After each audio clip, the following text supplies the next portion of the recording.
Last one. This is where we left off in our other video, where I have this bolt that I couldn't remove off of the flywheel, and it was jammed in there. That's not good. Let me show you where I'm at. So, we ran into some complications. This bolt right here is seized, or they cross-threaded it. Whoever messed with this didn't do a very good job. So eventually I got the bolt loose, and then it was time to just take off the flywheel. So, as you can see right in here, the threads are all chewed up because of some dumbass. Here I'm using a thread chaser to try to repair all the damage that was made. And after about 15 minutes of working it back and forth, I was able to repair it, but the real test comes when I have to torque everything down. So then I focused my attention to the rear main seal. I tapped in this pick and then I pulled on it until I could break it loose, and it seemed to work okay.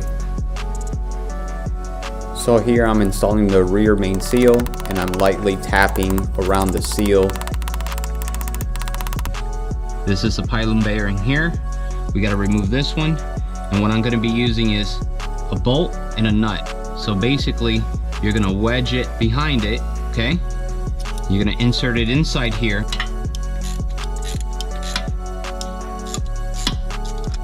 Boom. See that? Just like that.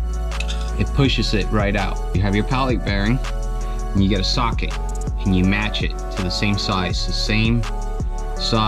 as the pilot bearing, just like that. So I know technically it's called a pilot bushing.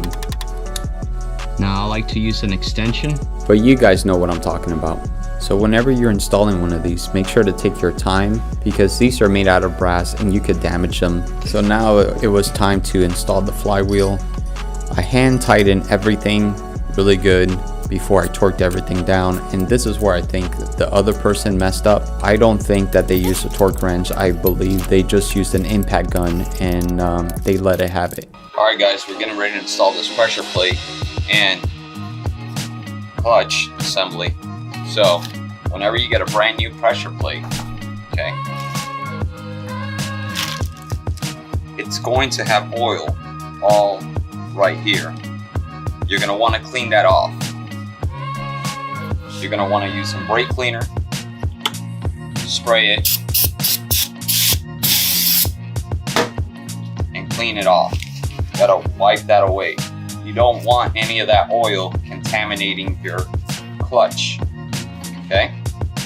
We're going to do it one more time.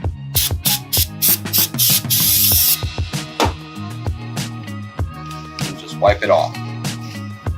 Okay? So remember, this sits right in here, and you want this to grip and grab as much as possible. And the last thing you want is any of this oil making this slick and not grip. So here I'm installing the clutch disc or friction plate, whatever you want to call it.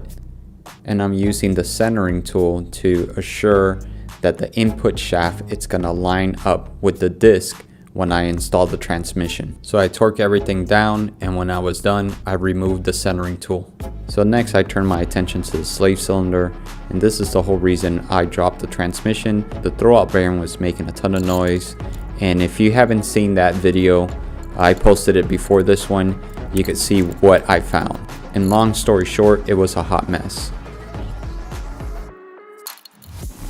Alright, so we have the clutch, pressure plate, flywheel, throwout bearing, pilot bushing, everything's installed. Oh yeah, and the main seal. We have our slave cylinder, throwout bearing. So now that we have everything installed, we could start putting everything back together now. So whenever you guys are doing jobs like this, I would strongly recommend you trying to reach perfection. And what I mean by that is try to do everything to the manufacturer's specs. When I installed the flywheel onto the back of the crank, I make sure to use Loctite. I make sure to use the torque specs. I was trying to aim for as perfect as possible.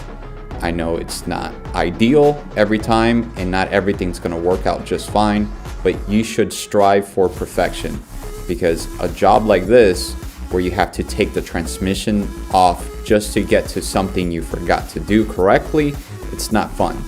So whenever you guys are working on something, try to make it a habit to just take the time and look up what is the torque specs, what should it be at, does it need Loctite, should I do something different, and just take your time when you're doing this process, because you don't want to do it all over again. Because guys could see here, it's not that easy putting this transmission back into place.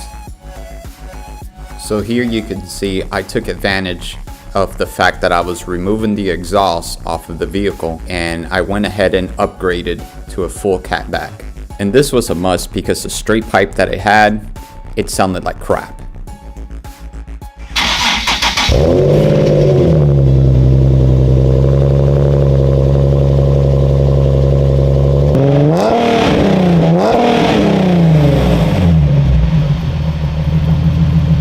So once we put everything back together, there was only one thing left to do, and it's to drive it, of course.